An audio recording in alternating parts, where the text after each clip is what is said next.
Bonjour. Ma conférence sur les différents corps a été fractionnée en 6 parties. Le corps physique, le corps émotionnel, le corps mémoire, les 4 fonctions du moi, le corps vibratoire et pour terminer, mon parcours de vie personnelle. Voilà, je vous souhaite une très belle écoute. Alors les émotions, c'est notre intelligence émotionnelle. On a un corps physique, on a un corps émotionnel, c'est notre intelligence émotionnelle. Si vous voulez, c'est ce que on nous a fait, on nous a fabriqué avec ce corps extraordinaire. Ça aurait pu s'arrêter là, mais on serait juste un robot, n'est-ce pas, avec un corps performant. Mais on nous a mis les émotions. On nous a mis le mode d'emploi intégré dans le corps. Ce sont les émotions. Les émotions, alors bien sûr, on nous a pas appris à connaître nos émotions, on nous a pas appris à les exprimer, on nous a pas appris à être authentique. On nous a plutôt appris à être dans le paraître, dans l'image de soi. D'ailleurs, c'est très à la mode, travailler sur l'image de soi, etc. Et en fait, on nous a coupé de notre authenticité. Et les émotions, c'est quoi? C'est qu'est-ce que je vibre? Par quoi je suis traversée? Qu'est-ce qui me fait sentir vivante? C'est l'expression, l'émotion, c'est l'expression du vécu. C'est notre deuxième cerveau. Et Carl Jung disait que sans les émotions, on ne pouvait pas transformer les ténèbres en lumière. C'est hyper important quand même ce qui a été dit. Sans les émotions, on ne peut pas transformer les ténèbres en lumière.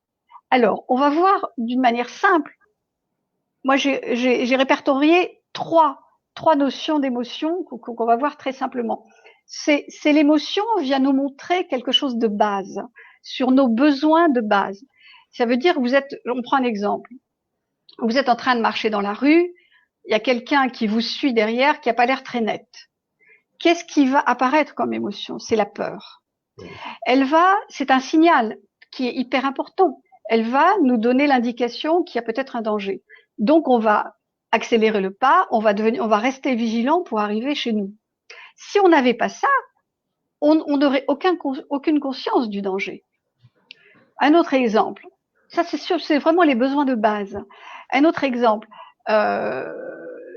Tu viens de perdre ton chien avec lequel tu as vécu 15 ans. Tu vas vivre de la tristesse. C'est normal. Qu'est-ce que ça t'indique? Qu'est-ce que cette émotion va t'indiquer? Elle va t'indiquer que tu as besoin de relationner et que tu as besoin d'amour et que c'est tout à fait normal. Donc ça, les émotions nous indiquent nos besoins de base. Ça, c'est la première chose. Deuxième fonction que j'ai répertoriée, c'est qu'elles nous permettent de reconnaître ce que l'on a à travailler en nous. Et pour ça, il faut comprendre que l'extérieur est le révélateur de ce qui se passe en nous. L'extérieur est un grand miroir de ce qui se passe en nous. Et il va nous le refléter en permanence. Je vais donner un exemple. J'aime bien donner des exemples parce qu'on comprend mieux. Par exemple, tu as ton travail, il est 5 heures du soir, et puis tu as ton patron qui te dit eh ben écoute, là j'ai besoin de toi, il faut que tu fasses des heures supplémentaires, etc. Ben, vous n'aviez pas prévu ça, vous avez les enfants, le mari qui attend, etc. Vous n'osez pas dire non, vous dites oui. Vous dites oui, mais il y a de la colère en vous. Vous rentrez chez vous, il y a de la colère qui va se manifester. Et vous avez le choix d'opter pour plusieurs chemins. Ou vous dites le monde est pourri, mon patron c'est un gros dégueulasse, c'est un gros con, il comprend rien, ce monde est pourri, et là vous allez vous positionner en tant que victime et vous n'allez pas apprendre grand chose de la situation. Par contre, si vous allez voir ce que vous indique votre émotion, c'est-à-dire l'émotion c'est un panneau indicateur, elle va vous ramener à quoi? Qu'est-ce qui s'est passé pour moi? C'est-à-dire que j'ai pas osé dire non, c'est-à-dire que je dois apprendre à me positionner, je dois apprendre à me respecter, je dois apprendre à ne pas courber les chines devant l'autre par peur, Est-ce que, par exemple, j'ai besoin de plaire, j'ai besoin de me conformer à ce qu'on veut de moi? Alors, tu comprends, à partir de ce moment-là, on ramène à la conscience ce que l'on a besoin de travailler. Et là, ça devient un outil extraordinaire de travail sur soi. Je suis d'accord Parce avec qu'à toi. ce moment-là, Je suis d'accord avec toi. C'est vrai que quand tu mets des mots sur les émotions que tu vis, les choses sont beaucoup plus faciles et quelque tout à fait, part, tu traverses les choses, même compliquées, d'une manière beaucoup plus facile. Alors que en conscience. sinon, voilà, en conscience. Alors que sinon, effectivement, j'ai été comme ça à une époque, voilà, on te demande, j'avais du mal à dire non. Cet exemple est très bien, tu vois. Combien de fois on m'a pas dit, Anatole, est-ce que tu peux rester au travail? Et puis bon, moi, t'as pas envie de dire non parce que tu as envie de faire un petit peu l'employé modèle. Donc tu dis oui, ça t'arrange pas, mais tu dis oui. Tu Voilà, dis tu oui, te tu dis oui. conformes. Voilà. Et il y a un moment donné, en fait, nous, on va dire oui pensant et on va se dire dans notre esprit, bon, je dis oui, donc quelque part, bon, bah, mon patron va être content de moi. Et en fait, c'est l'effet inverse qui se passe. C'est qu'en fait, le patron, il va se dire, bon, bah, lui, il dit tout le temps oui, donc je me le mets sous le coude. Et puis, en fait, quand on ne sait pas dire non, c'est toujours l'effet inverse qui se produit. J'ai remarqué ça, du moins. Ben, c'est-à-dire que ta colère à ce moment-là, le fait de ne pas avoir pu exprimer le non, te ramène à ta problématique à régler. Donc du coup, tu mets en lumière, tu ramènes à la conscience une problématique qui est personnelle, que le patron te renvoie, que le monde extérieur te renvoie pour que tu apprennes ce que tu as toi à travailler sur toi-même. C'est-à-dire que tu dois travailler le respect de toi-même. Parce que si tu ne te respectes pas, l'autre ne te respectera pas non plus. Mmh. Donc, si tu veux une situation banale comme ça, peut nous mettre dans une dynamique de travail sur soi. Et ça, des situations comme ça, mais il y en a pléthore dans la vie. Et en fait, on sait pas saisir ça. On nous a donné le mode d'emploi intégré pour travailler sur soi, pour grandir en confiance, travailler sur nos zones d'ombre. Ça veut dire qu'il faut accepter d'être face à nos parts qui sont pas forcément flatteuses.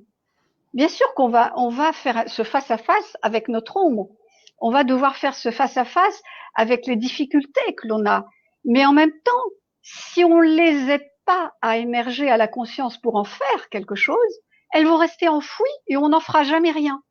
Et on restera toujours dans ce système de victimisation où c'est l'autre qui est le méchant et nous, on est juste la petite victime qui subit toujours tout. Et on va rester dans un cercle virtuel de victimes, bourreaux, sauveurs. Et ça, on pourrait faire une conférence que sur ça. Mmh. Donc là, je ne vais pas m'attarder là-dessus. Parce que si tu veux, à partir du moment où j'accepte de sortir de cette situation de victime, ça veut dire que je me prends en main. Je me prends en charge. Je deviens responsable.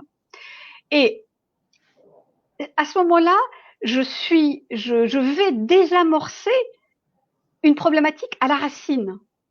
Je vais à la racine du problème pour pouvoir le traiter. Mais c'est absolument génial ce que j'ai entre mes mains. C'est un outil, c'est juste un outil qu'on peut utiliser tout le temps sans personne. Alors, je dis pas qu'on n'a pas besoin de thérapeute. Je suis thérapeute. Un thérapeute, il a la distance, il a effectué ce chemin, donc il peut aider à éclairer, à se diriger, parce que des fois, on est tellement collé sur nous-mêmes qu'on voit pas grand-chose. Par exemple, quelqu'un qui vient avec toute cette colère et qui ne voit pas grand-chose, je vais l'aider. Mais qu'est-ce qui s'est passé en toi? Qu'est-ce que tu as vécu à l'intérieur de toi? Par quoi tu as été traversé? Et là, la personne prend conscience que mais je ne sais pas me respecter, je ne sais pas dire non, j'ai envie de plaire, j'ai besoin de reconnaissance, donc je vais jouer à la petite gentille, et du coup, je vais plus exister.